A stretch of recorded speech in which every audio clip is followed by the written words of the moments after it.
গ্রামে থাকতে বাতের কষ্টও করেছি, মানুষের কথাও সহ্য করেছি। এখন চাই একটা ভালো মনের মানুষ, একটা সংসার চাই, একটা সংসার করতে চাই। সংসার করে সুখী হতে চাচ্ছেন? জি। জি। যদি কারো ভালো লাগে স্ক্রিনশট দিয়ে ছবি তুলে স্ক্রিনে যে নাম্বারটি দেখছেন ইমো বা হোয়াটসঅ্যাপ খোলা আছে, এই নাম্বারে পাঠিয়ে দেবেন, আমরা যোগাযোগ করিয়ে দেবো। ধন্যবাদ। বাবা অসুস্থ, মা মানুষের বাড়িতে কাজ করে, তবুও আমি হাসি মুখে থাকি, কারণ কাঁদলে ঘরে কেউ সান্ত্বনা দেয় না। কথাটা একদম বাস্তবের সাথে সত্য আপু, কিন্তু আপনার বাবা কি হয়েছে? বাবা আগে গাড়ি চালাতেন, পরে গাড়ি চালার কারণে অ্যাক্সিডেন্ট হয়েছে, হওয়ার কারণে তখন অসুস্থ, প্যারালাইসিসের মতন বিছানাতে শুয়ে থাকে, কাজ কাম কিছুই করতে পারে না। তো আপনার মূলত ইচ্ছাটা কি আমাদের এখানে এসে? আমার ইচ্ছা, এখানে আসছি বিয়ের কারণে। মূলত আপনি বিয়ে করলে আপনার সাথে যোগাযোগ কিভাবে করবে? আপনাদের মাধ্যমে।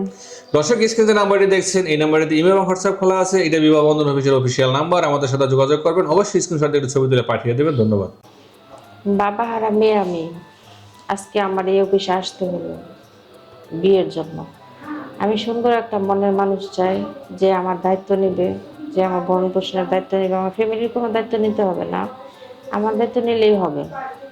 স্ক্রিনে যে নাম্বারটি দেখছেন এই নাম্বারে ইমেল এবং হোয়াটসঅ্যাপ খোলা আছে, যদি ভালো লাগে কোন দিকে স্ক্রিনশট দিয়ে ছবি তুলে পাঠিয়ে দেবেন, আমরা যোগাযোগ করিয়ে দেবো। আমি অল্প বয়সের কাউকে বিয়ে করব না, বয়স্ক কাউকে বিয়ে করব, কারণ অল্প বয়সের একজনকে বিয়ে করে আমার জীবনটা ধ্বংস হয়ে গেছে। দর্শক, এই মুহূর্তে যে নাম্বারটি দেখছেন স্ক্রিনে ভাসছে, ইমেল এবং হোয়াটসঅ্যাপ খোলা আছে, অবশ্যই এই নাম্বারটি আমাদের অফিসিয়াল নাম্বার।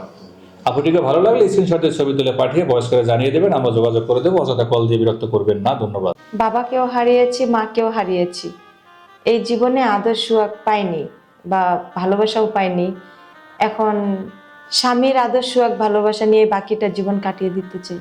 শুনেন ভাই, আমি হচ্ছে একটা গরিব ঘরের মেয়ে, আমার বাবা নেই, মা অন্য জায়গায় বিয়ে বসে, আমি এখানে এসেছি একটা বিয়ের জন্য, বুঝছেন ভাই। দয়া করে আমাকে যদি কেউ বিয়ে করেন তাহলে ভাইদের সাথে যোগাযোগ করেন। আমি আপনাদেরকে কখনো ঠকাবো না, এমন কিছু করবো না যেন আমি সামান্য মনে আঘাত লাগে। প্লিজ দয়া করে আমাকে কেউ বিয়ে করেন, আমি একটা অসহায় মেয়ে।